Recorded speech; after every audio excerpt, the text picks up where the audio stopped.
banyak sekali teman-teman yang merasa ketika berdoa itu Pak Wayan, doanya itu diabaikan oleh semesta gitu. Tidak didengar oleh Tuhan gitu ya.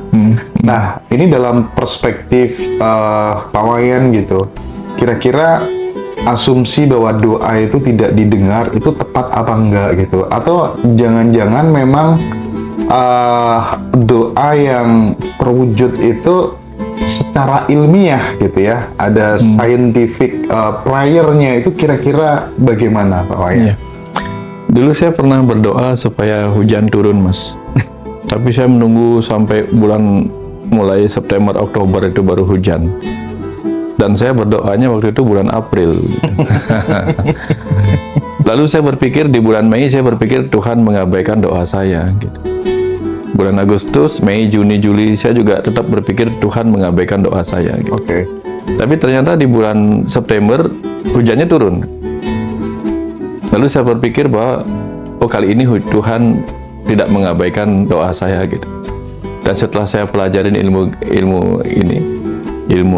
klimatologi, iklim, oh ternyata hujan juga punya musimnya gitu. Kalau kita berbicara tentang berkah dalam doa itu, berkah itu kan datang tidak serta-merta seketika sesuai dengan yang kita mau gitu.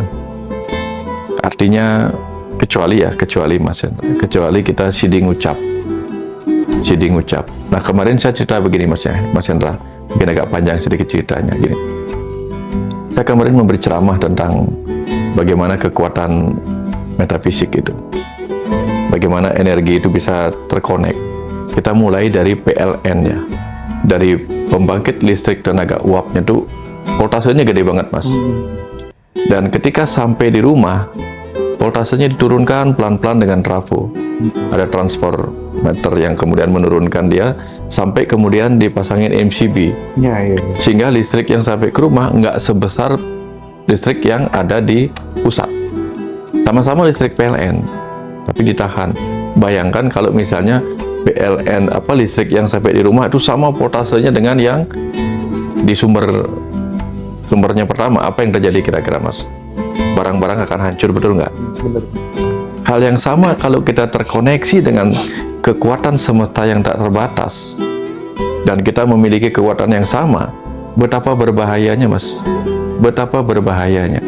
Makanya Tuhan sebagai kecerdasan semesta tak terbatas itu ketika memercik ke dalam diri kita untuk memberi hidup kepada semesta kecil ini, cukup menjadi percikan roh saja dengan sedikit kekuatannya. Seperti rumah yang dialirin listrik secukupnya. Ada yang 900 watt ya, ada yang 2200. Kalau lebih dari itu, bayangkan Mas, kalau voltasenya terlalu tinggi bisa rusak barang-barang kita Mas. Nah, bayangkan kalau tiba-tiba kita terkonek dengan kekuatan Tuhan yang semesta tak terbatas itu. Setiap yang kita pikirkan tiba-tiba menjadi kenyataan. Lalu kita tahu diri kita terlalu banyak pikiran Mas. Tiba-tiba kita mencaci maki orang atau mendoakan orang jadi buruk. Mati aja deh kamu, mati orangnya. Jadi kan kacau hidup ini kalau semua orang dengan mudahnya doanya tercapai Mas. Maka kemudian doa itu pun diberikan kekuatannya terbatas untuk menjadi tercapai sesuai harapan. Makanya dibutuhkanlah kekuatan yang pelan-pelan harus dibangun, yaitu kekuatan keyakinan. Oke. Setelah kekuatan keyakinan terbangun, itu pun tidak cukup Mas. Keyakinan boleh, tapi kemudian sang waktu tetap membuktikannya. Benar nggak sih kita menginginkan hal seperti itu? Jangan-jangan berubah nantinya. Jangan-jangan berubah. Contoh, ketika kita berdoa, ya Tuhan, ini mau nikah nih. Ya Tuhan, semoga pernikahan kami langgeng. Doanya demikian. Di tengah perjalanan setelah 5 tahun, ketahuan pasangannya cerewet. Ya kalau doanya terpenuhi, tidak ada doa-doa lain yang akan terpenuhi lagi berikutnya.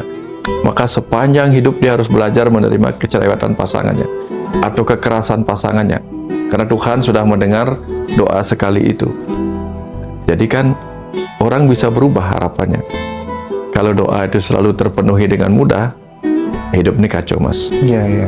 Makanya yang dibutuhkan adalah Satu, keyakinan bahwa doa akan tercapai. Dua, kepasrahan kita untuk berserah kepada proses itu. Ketiga, kesabaran kita kepada sang waktu, bahwa sang waktu akan tiba dengan waktunya. Dan yang keempat, kita harus bisa ikhlas menerima apapun yang datang sebagai hasil dari doa kita, karena belum tentu yang kita inginkan sesuai yang kita butuhkan. Kadang yang kita inginkan itu tidak sesuai dengan yang kita butuhkan. Kalau semesta memberikan apa yang kita inginkan, bahaya kita, Mas. Karena banyak orang mengatakan begini, masalah adalah ketika harapan tidak menjadi kenyataan. Tapi jangan lupa, ketika harapan menjadi kenyataan pun akan muncul masalah. Bukan tidak ada masalah, hati-hati. Karena setelah kita punya sesuai harapan kita, apa yang kita punyai itu akan menyakiti kita kalau nggak bisa mengelolanya.